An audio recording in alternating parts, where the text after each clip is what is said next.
शेतकरी बंधूंनो नमस्कार. Shri Gajanan agro pattern Khamgaon या यूट्यूब चॅनलमध्ये मी आपले सहर्ष स्वागत करीत आहे. आज जवळजवळ मी 20 दिवस झाले कुठल्याच प्लॉटवर गेलेलो नव्हतो महालक्ष्मी असल्यामुळे घरी. आणि मयूर पाटलांचा मला कॉल आला होता की बा या एक वेळ, तर आज म्हणजे मला आणखी 2 दिवस वेळ आहे, तर म्हणून आज मी पहिल्या वेळेस बाहेर निघालो तर सरळ मयूर पाटलांच्या प्लॉटवर आलो.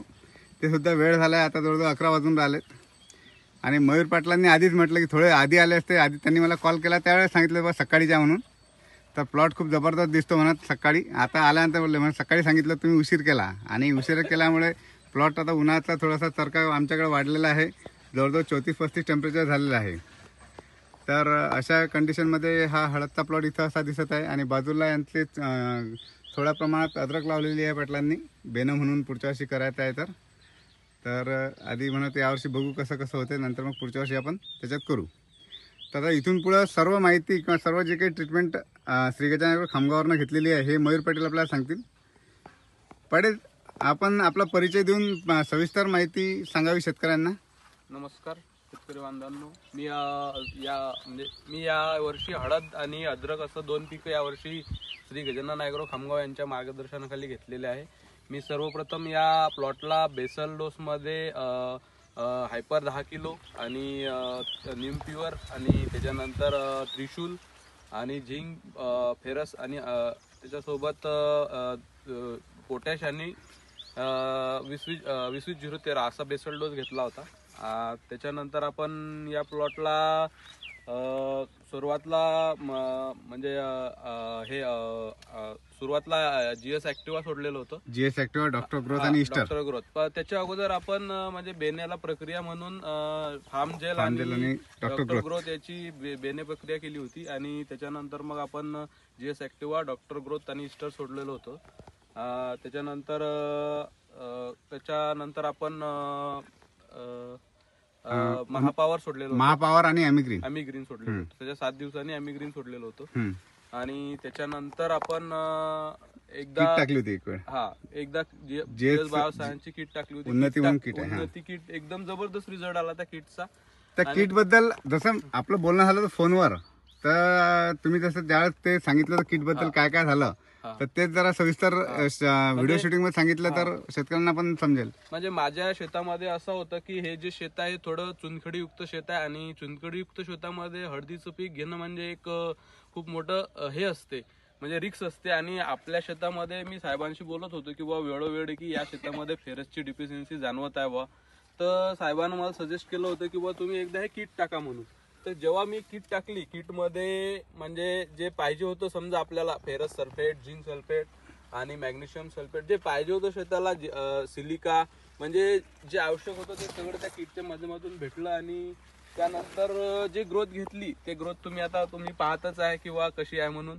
आणि त्यानंतर आपण किटच्या नंतर एकदा याला पोटॅश 50 सोडलं, 5 किलो युरिया सोडला. आणि त्याच्या या फ्लॅटला विशेष म्हणजे अजून एवढा मोठा प्लॉट झाला पण स्प्रे मध्ये सुद्धा अजून काही विशेष असं घेतलेलं नाही.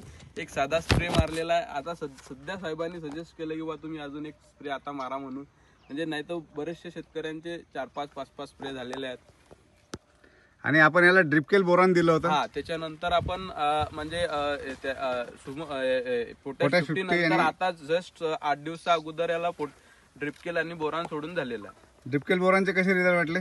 जबरदस्त. ड्रिपकेल बोरॉनचीच एक हे आहे, हे तुम्ही पाहू शकता, याची हाईट वगैरे, पानाची लांबी, रुंदी जबरदस्त आहे. आता हा ऊन तापत आहे त्यामुळे पाना जमा होत आहे थोडे. आणि फुटव्यांचं काय हे आहे आपल्याकडं? फुटवे कसे आहे? फुटवे पण एकदम जबरदस्त आहे, पाहू शकता आपण. आपण किती क्विंटल टाकलं होतं हळद? हे आपण 5.5 क्विंटल हळद टाकलेली आहे. 5.5 क्विंटल टाकलेली आहे. म्हणजे जवळजवळ 25 गुंठे शेत येऊ शकतो. 25 गुंठे शेत असेल.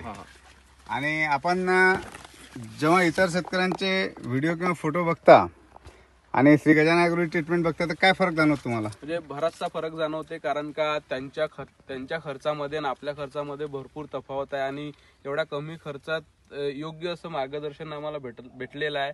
आणि त्यानंतर त्या साहेबांच्या जोडीला जे जीएस म्हणजे बायोसायन्स जी कंपनी भेटली ते तर एकदम हळद अद्रकमध्ये मी म्हणतो की सर्वात जबरदस्त अशी कंपनी पूर्ण भारतातून प्रोडक्ट पुरवत आहे, कारण का त्यांचं विशेष रिसर्च या कंपनीचं हळद आणि अद्रकवर होत आहे.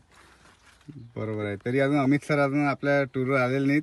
हा. मे बी आता येतील एक 13 तारखेला 14 तारखेला, कारण आता मी बाहेर आहे त्यामुळे ते परत थांबलंय आमचं. म्हणजे माझं असं या वर्षीचं हे प्लॉट पाहून पुढच्या वर्षी मी 5 एकर हळद आणि 2 एकर अद्रक करायचा म्हणजे निर्णय ठरवलेला आहे. चालेल. कारण का सोयाबीन आपल्याकडं होत नाही, पिकत नाही. नाही, 3-4 पोते पिकू राहिलं तर त्याला सक्षम पर्याय म्हणून हळद एक मला चांगलं पीक वाटते. बरोबर आहे. हा.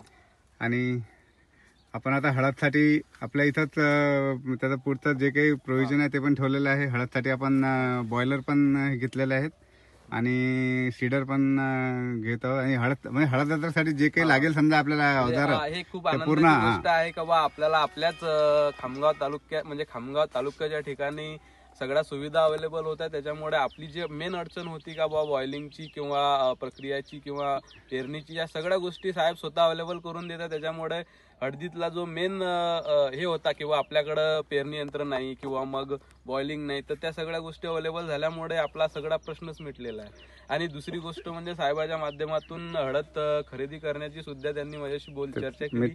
तर ते म्हणजे खामगाव मार्केटला जर ते अवेलेबल झालं तर मी सगळ्या तालुक्यातल्या शेतकऱ्याला आव्हान करेन की आपण पण हळद या पिकाकडे यावं. कारण आपल्याला सोयाबीन मधून काही कुठं शेतकऱ्याचं म्हणजे आर्थिक स्थिती सुधारत नाहीये, आपण ढासळत चाललेलो आहे. त्याच्यामुळे जे मराठवाडा पश्चिम महाराष्ट्रातले शेतकरी अद्रक हळद पिकाकडे वळून त्यांनी त्यांची आर्थिक स्थिती मजबूत केली आहे, तर ती आपण सुद्धा जुळून ते म्हणजे हळद अद्रक पेरून मजबूत करावी अशी मी सर्व शेतकऱ्यांना विनंती करतो.